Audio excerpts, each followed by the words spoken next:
Hello guys, welcome to Richie Rich YouTube channel.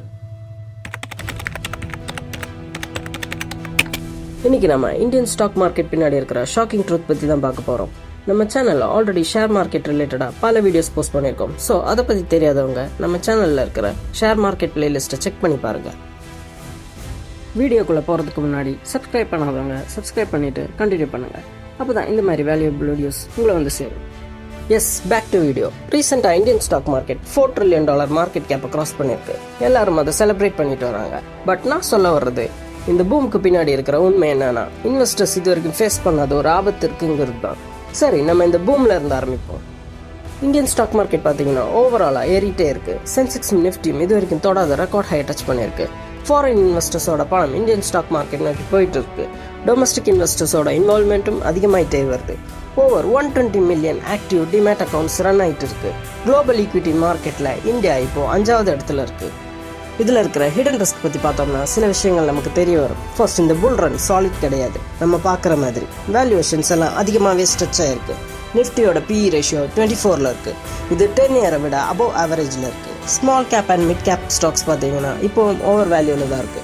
Small கேப்னா companies 5,000 crore market cap கீழே இருக்கிறது. Mid cap means companies 5,000 crore இருந்து 20,000 crore market cap வரைக்கும் இருக்கிறது. Large cap means companies above 20,000 crore மேல market cap இருக்கும்.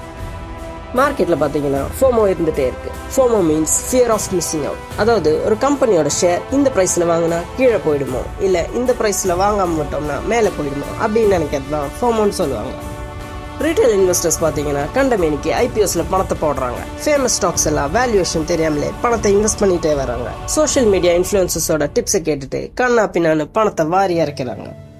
இதனால என்ன ஆகுதுன்னா, ஸ்டாக் பிரைசஸ் எல்லாம் ரைஸ் ஆகிட்டே இருக்கு. பட் இங்கதான் நீங்க கவனிக்க வேண்டிய விஷயம் இருக்கு. ஸ்டாக்கோட பிரைஸ் மட்டும் தான் ஏறுதே தவிர ஏர்னிங்ஸ் growth அப்படியே தான் இருக்கு. இது ஒரு ரெட் ஃபிளாக் சைன். இந்த மாதிரி ஸ்டாக்ஸ் அவாய்ட் பண்றது தான் நல்லது. பல ஸ்மால் கேப் ஸ்டாக்ஸ்லயும் மார்ஜின் ட்ரேடிங் வழி பணம் உள்ள வந்துட்டே இருக்கு. மார்க்கெட் சென்டிமெண்ட் ஸ்லைட்டா சேஞ்ச் ஆனா கூட அது செயின் ரியாக்ஷன் மாதிரி கண்டினியூ ஆகிறதுக்கு கூட வாய்ப்பு இருக்கு. சரி, இந்த பெரிய பெரிய மார்க்கெட் பிளேயர்ஸ் எல்லாம் என்னப்பா பண்றாங்க அப்படின்னு கேட்டீங்கன்னா, இந்த ரீட்டைல் இன்வெஸ்டர்ஸ் பணத்தை மார்க்கெட்ல நிரப்பும் போது ப்ரமோட்டர்ஸ் தங்களோட ஹோல்டிங்ஸை ட்ரிம் பண்ணிடுறாங்க. அதாவது சர்டைன் அமௌண்ட் ஆஃப் ஷேர்ஸை செல் பண்ணிடுறாங்க. நம்ம FIIs இந்தியாவில் வர பணத்தை எடுத்து அதர் எமர்ஜிங் மார்க்கெட்ஸில் போட்டு ஃபண்ட்ஸை ரொட்டேட் பண்ணிட்டு இருக்காங்க. இது அவங்க வேல்யூவேஷன் ரிஸ்க்கை கம்மி பண்ணும்னு சொல்லப்படுது. 2024 ஜெனரல் எலெக்ஷன்ஸ்க்கு அப்புறம் கவர்மெண்டோட பாலிசி அன்சர்டைனிட்டி காரணமாக பாரோயிங்ஸ் எல்லாம் இன்க்ரீஸ் ஆயிருக்கு. இது பேங்க் ஸ்டாக்ஸ் அஃபெக்ட் பண்ண ஆரம்பிச்சது. அமெரிக்காவோட ஃபெட் இன்ட்ரெஸ்ட் ரேட் இன்க்ரீஸ் ஆச்சுன்னா இந்தியாவை அது கண்டிப்பா பாதிக்கும். குளோபலா எக்கனாமி ஸ்லோ டவுன் ஆகும்போது அது இந்தியாவை மட்டும் விட்டு வைக்குமா என்ன? ப்ரோ, இப்போ என்னதான் சொல்ல வரீங்க, எல்லா ஸ்டாக்ஸையும் செல் பண்ணணுமா? நோ, அதுதான் கிடையாது. ஸ்டாக் மார்க்கெட் பொறுத்த வரைக்கும் நீங்க எடுக்கிற டெசிஷன் ஸ்மார்ட்டா இருக்கணும். எப்படின்னா, டைவர்சிஃபை பண்ணுங்க. ஐப் இருக்கிற ஸ்டாக்ஸ் பின்னாடி போகாதீங்க. பிசினஸ் அண்டர்ஸ்டாண்ட் பண்ணுங்க. ஸ்டாக்ஸ் பத்தி கேட்கிற சத்தத்தை அவாய்ட் பண்ணுங்க. ஸ்டாக்ஸை துரத்தாதீங்க, பொறுமையா இருங்க.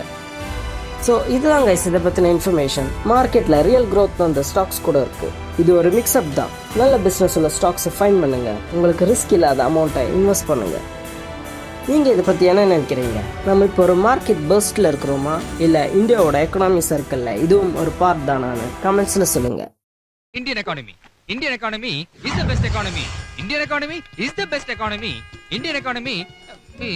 வீடியோ பிடிச்சிருந்தா லைக் பண்ணுங்க, ஷேர் பண்ணுங்க, மறக்காம சப்ஸ்கிரைப் பண்ணுங்க.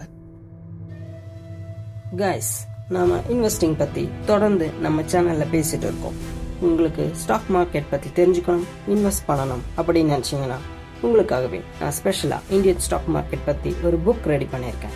அமேசான்ல அவைலபிளா இருக்கும்.